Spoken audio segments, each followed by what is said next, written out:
Hi there. So today I'm going to talk with you about different ways that you can make your home more eco. So if you have any questions, please pop them down below in the comments and I'll get back to you. Today I'm going to focus on the heating and cooling systems. Basically, to make your home more eco is going to be a combination of both architectural and lifestyle choices. So I've got 5 tips for you today on heating systems, and if you have any questions about how you can make your heating or cooling system more eco, pop them in the comments and I'll answer them live once I've gone through these 5 tips. And if you come in later, type replay, #replay, and I will come in and answer later. Okay, so just to introduce myself, I'm Jane Leach. I'm a chartered architect, a Green Register listed eco refurbisher, and I am a registrant on the RIBA Conservation Register. So if you're interested in making your home more eco and this is something that interests you, please hit the like button and give me a heart below if you like.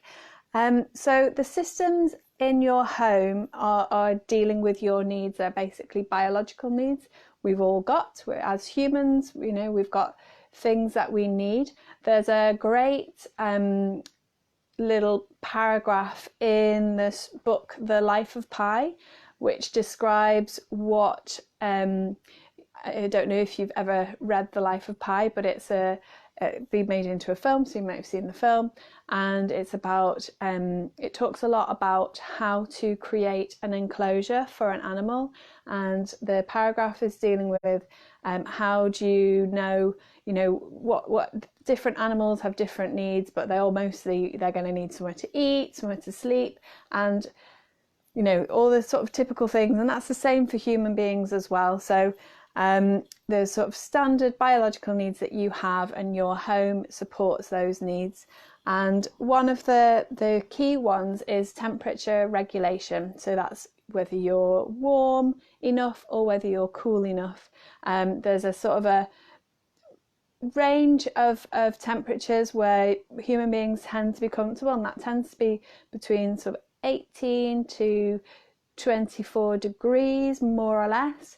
Women tend to feel more comfortable towards the higher end of the spectrum, and men tend to feel more comfortable towards the cooler temperatures. But there's a kind of a standard biological temperature where most people feel comfortable. And when you're talking about warming, you're talking about a heating system. When you're talking about cooling, you're talking about a cooling system. And sometimes these are combined systems. And in the UK, we are getting some warmer weather in the summer, but most of the time we're more likely to need heating rather than cooling. So that's my main focus, but some of these also can apply to cooling systems as well. So my first tip for you today is what you need to do if you're looking at making your home more eco is to reduce the need for heating and cooling. And when in terms of heating, mainly you're looking at improving the insulation and reducing the drafts or improving the air tightness, and looking at things like changing your glazing for e-coated glass perhaps, or double glazed glass, or using just blinds and curtains, better window treatments to better insulate the cooler parts of the wall, which tend to be the windows. So these are different ways that you can reduce the need to add more heat into the building because you're reducing the heat loss from the building. Similarly with cooling, you can do things like passive cooling, where you could grow a deciduous tree outside. So deciduous trees are trees where they lose their leaves in the winter. They lose their leaves in the winter. So when you are not going to need so much cooling, but in the summer they grow their leaves and they can create shadow, and that shadow will reduce the amount of solar energy that warms up your house, and then you won't have as much of a need to cool it down as well. And there are lots of different things you can do on the cooling side, but I think most of my clients tend to live not a million miles from Manchester. I'm based in Manchester, and most of my clients live within about an hour's drive of Manchester, and that means that for most of my clients and for myself, cooling is not really very much of an issue, and most of the time it's heating that's the issue. So if you've got a cooling problem, drop comments below, ask a question, and if you're more likely to be concerned about heating and you've got any specific questions about how to reduce the need to heat your home, pop question below and I will come and respond to that. So my second tip is to use a more sustainable energy source. So this could be making more use of passive solar gain. So if you have a very sunny south or west facing side, then you could look at adding more windows to that side and getting more of that warmth coming into your building. And if you're combining that with thermal mass, it kind of gets a bit complicated, but things like exposed concrete floor.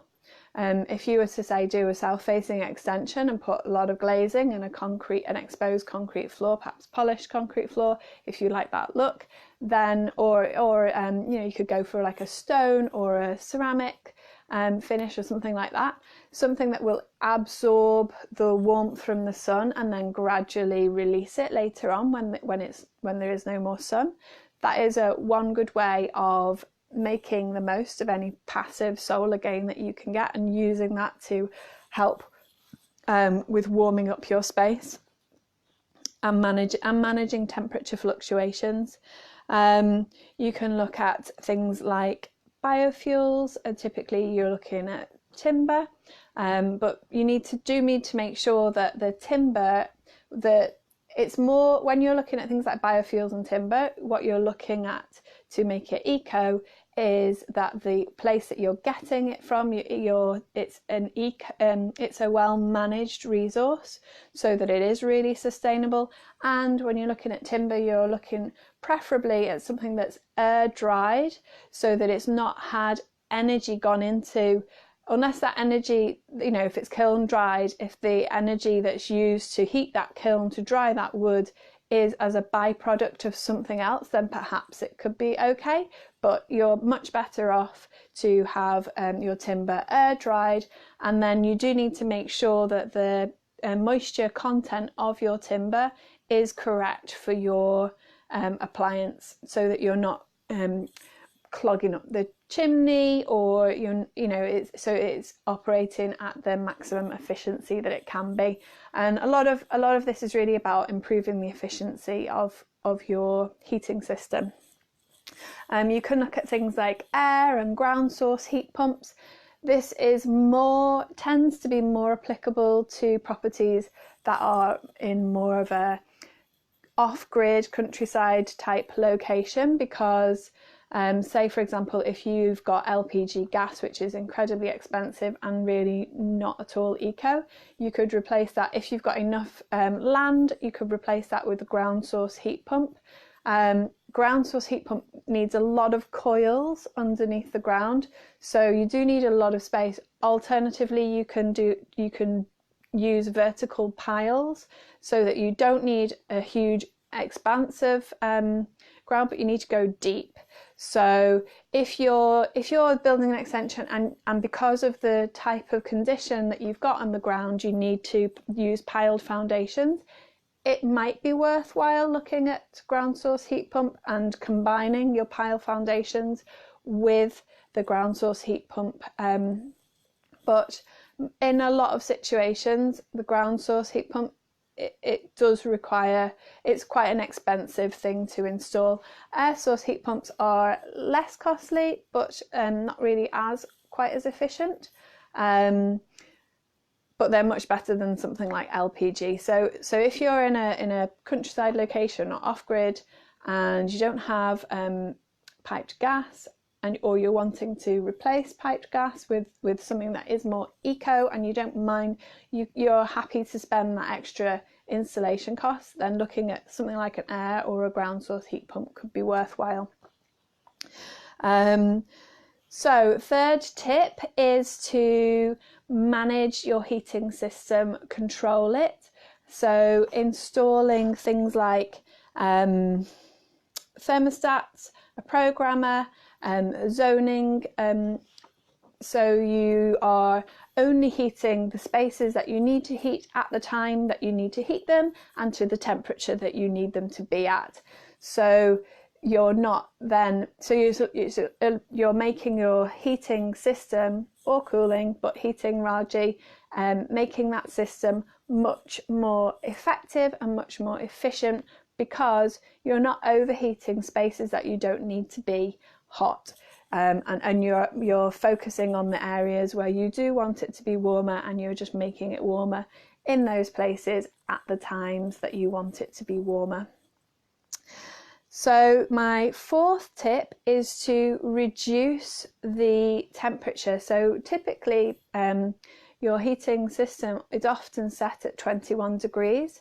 And if you've done a lot of work to reduce drafts, then you will find that you are much more comfortable at a lower temperature. So you could look at dropping that. If you still have a slightly drafty house, you could still try and drop the temperature. Try it at something like 18 degrees and see how it feels. Just play around different temperatures, but preferably closer to 18 and not as high as 21, and certainly no higher. And then your clothing will also make a difference to how you physically feel. Sorry. So I would recommend, if it's too hot, then either lower the temperature or put on, something cooler, like shorts and a t-shirt. And if it's too cold, then again, have the temperature as low as you can stand, with an extra jumper on, or two jumpers, but just some warmer clothes, so that the clothes are doing the job and your body temperature is doing the job, rather than it all being the heating system. And get up and move around a bit. Don't necessarily it helps your health, and a lot of eco side of things is also to do with health and well-being and how you feel. So if you can move around and generate a bit of your own heat, then you're lowering your energy use, you're getting yourself moving and feeling fitter and healthier and feeling more comfortable because you're warm. And then my last tip is, and the fifth tip, is to get your systems maintained regularly. So mechanical systems, they need maintenance, and because any sort of moving part in your home is going to need to be maintained. Well, everything needs maintenance, but things that move are going to need more maintenance than things that don't. So, a brick wall doesn't need a huge amount of maintenance very regularly. It will need repointing. It will need to be protected from water pouring down it and things like that.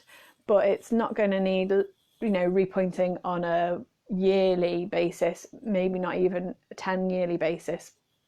So, but whereas a mechanical system, it's got regular moving parts and smaller, more complicated parts. It's going to need to be serviced more regularly. And you're looking at maybe at least a yearly service for something like a boiler or an air conditioning unit. And for things like wood burning stoves, you need to be looking at getting your chimneys cleaned out regularly. About every 6 months that you're heating. So typically, if you're only really using burning wood for like 3 or 4 months of the year over the winter, then you probably only need to get the chimney swept once a year, or maybe less if it's not that often, if you don't use it very much. And then for things like HVAC systems, you need to make sure, and cooling systems, you need to make sure things like filters are getting cleaned regularly, so that you are maintaining the quality of the air, and you've not got toxins, things like molds and bacteria, you know, everybody's heard of listeria and Legionella disease. You don't want things like that in your air pumping into your home. So you need to make sure that those parts are cleaned and maintaining your healthy indoor air quality. I hope that's those are some useful tips, and if you've got any questions, please pop them below in the comments. Like this if you found it useful or interesting. Next week I'm going to carry on with this as a little series. So this one is like heating and cooling systems. Next week I'm probably going to look at water systems, and we'll look at other things in future weeks, for example food and food waste and so on. So come back next week for more of these eco tips, and I look forward to speaking with you then. Bye for now.